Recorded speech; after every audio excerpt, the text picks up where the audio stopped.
Capítulo 17. A Igreja de Jesus Cristo hoje. A Igreja de Jesus Cristo foi tirada da terra. Pergunta: por que a Igreja de Jesus Cristo foi tirada da terra pouco depois da morte e ressurreição do Salvador? Quando Jesus Cristo viveu na terra, estabeleceu sua Igreja, a única Igreja verdadeira. Ele a organizou para que as verdades do Evangelho fossem ensinadas a todas as pessoas e suas ordenanças administradas corretamente com autoridade. Por meio dessa organização, Cristo poderia trazer as bênçãos da salvação para a humanidade. Após a ascensão do Salvador aos céus, os homens mudaram as ordenanças e doutrinas que ele e seus apóstolos haviam estabelecido. Devido à apostasia, não havia mais revelação direta de Deus. A verdadeira igreja não estava mais sobre a terra. Os homens organizaram igrejas diferentes que clamavam ser verdadeiras, mas ensinavam doutrinas conflitantes. Havia muita confusão e contenda sobre religião. O Senhor havia previsto essas condições de apostasia, dizendo que haveria fome sobre a terra, não fome de pão, nem sede de água, mas de ouvir as palavras do Senhor. Correrão por toda a parte, buscando a palavra do Senhor, mas não a acharão. Amós capítulo 8, versículos 11 e 12. Pergunta: de que modo a fome mencionada em Amós capítulo 8, versículos 11 e 12 afeta as pessoas? O Senhor prometeu restaurar a Igreja verdadeira. Pergunta: que condições do mundo prepararam o caminho para a restauração do Evangelho? O Salvador prometeu que restauraria sua Igreja nos últimos dias. Ele disse: continuarei a fazer uma obra maravilhosa no meio deste povo, uma obra maravilhosa e um assombro. Isaías, capítulo 29, versículo 14. Por muitos anos, as pessoas viveram em escuridão espiritual. Aproximadamente 1700 anos depois de Cristo, as pessoas começaram a se tornar cada vez mais interessadas em conhecer a verdade sobre Deus e religião. Algumas perceberam que o evangelho que Jesus pregou não estava mais sobre a terra. Outras reconheciam que não havia mais revelação nem autoridade verdadeira e que a igreja que Cristo havia organizado não estava mais na terra. Chegara o tempo em que a Igreja de Jesus Cristo deveria ser restaurada neste mundo. Pergunta: de que maneira a restauração da plenitude do Evangelho é uma obra maravilhosa?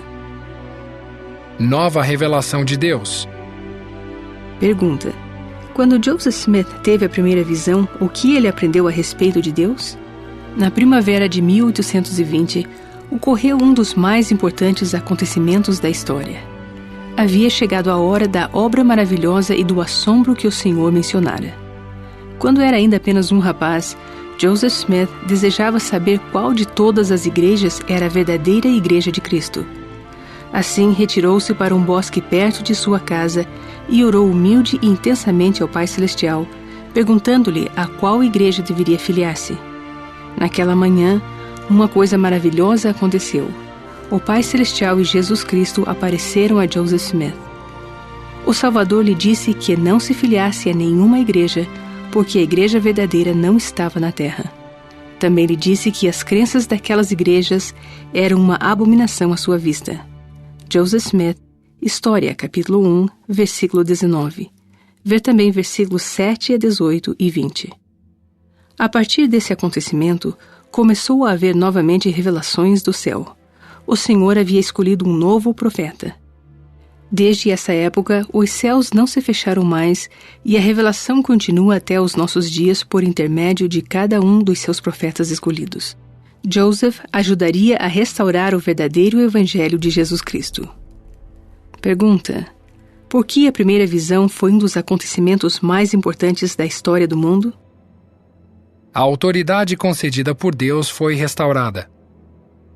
Pergunta: por que a restauração do sacerdócio arônico e de Melquisedeque foi necessária? Com a restauração do Evangelho, Deus concedeu novamente o sacerdócio aos homens. João Batista veio em 1829 e conferiu a Joseph Smith e Oliver Cowdery o sacerdócio arônico.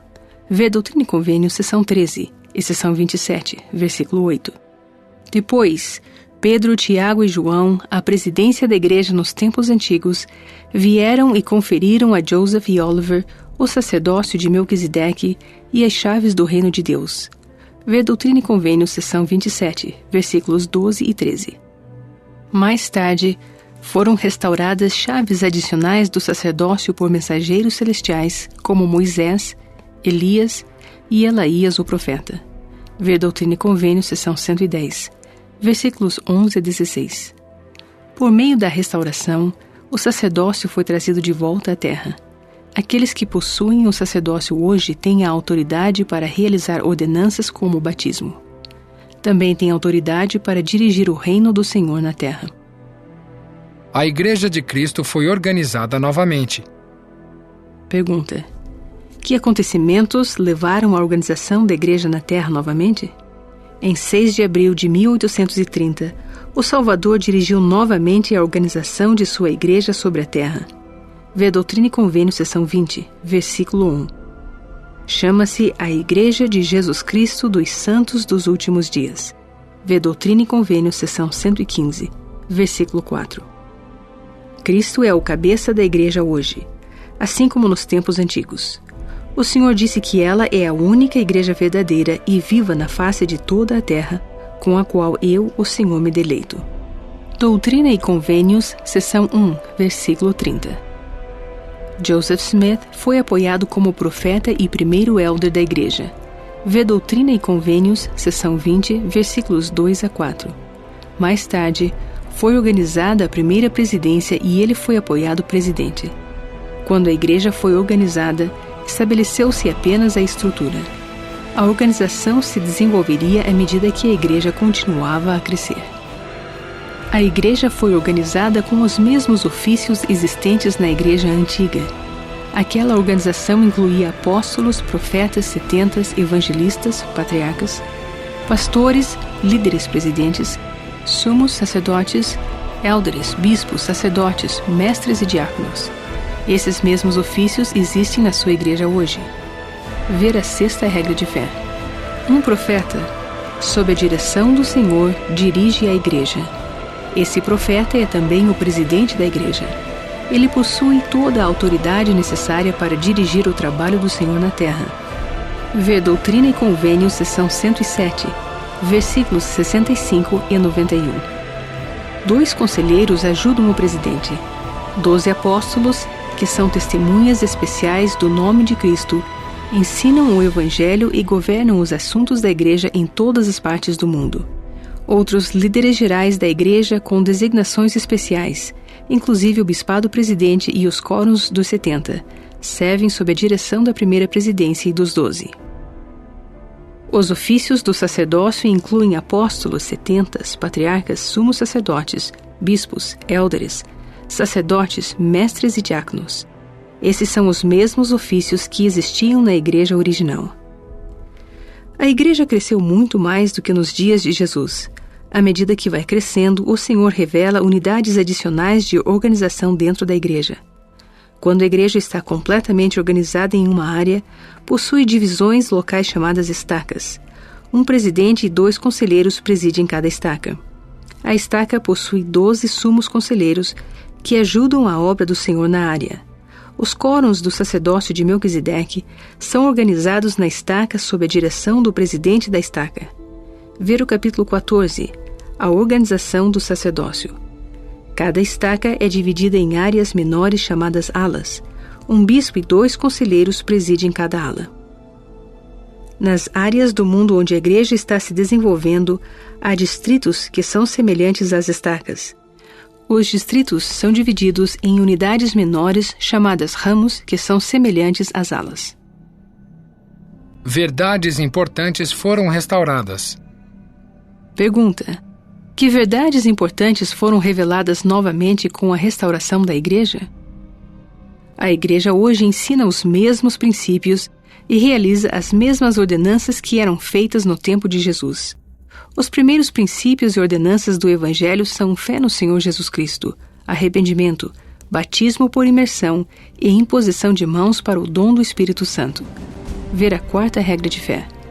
Essas verdades preciosas foram recuperadas em sua plenitude quando a igreja foi restaurada.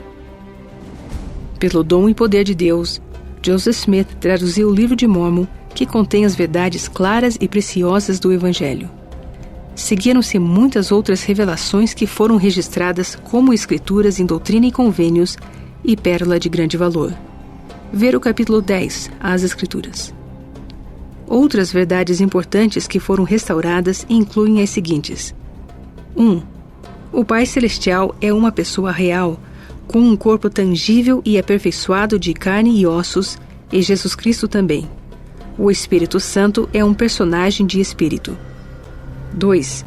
Existimos na vida pré-mortal como filhos espirituais de Deus. 3. O sacerdócio é necessário para administrar as ordenanças do Evangelho. 4.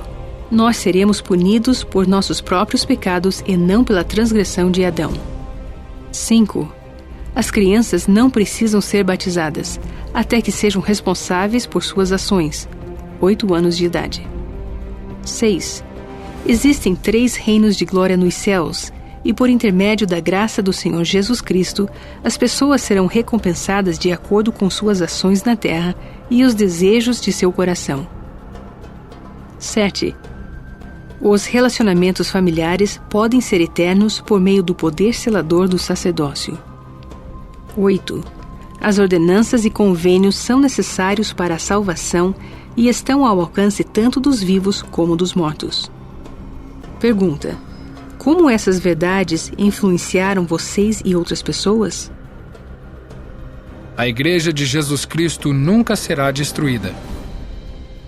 Pergunta: qual é a missão da Igreja? Desde sua restauração em 1830, a Igreja de Jesus Cristo dos Santos dos Últimos Dias tem crescido rapidamente em número de membros. Existem membros em quase todos os países do mundo. A Igreja continuará a crescer. Como Cristo disse, este Evangelho do Reino será pregado em todo o mundo, em testemunho a todas as nações. Joseph Smith, Mateus, capítulo 1, versículo 31. A Igreja nunca mais será tirada da terra. Sua missão é levar a verdade a todas as pessoas. Há milhares de anos, o Senhor disse que Ele levantaria um reino que não seria jamais destruído, e este reino não passaria a outro povo. Mas Ele mesmo subsistiria para sempre. Daniel capítulo 2, versículo 44. Perguntas: como vocês têm ajudado no trabalho do reino de Deus? O que vocês podem fazer para dar continuidade a esse trabalho? Escrituras adicionais. A restauração é predita.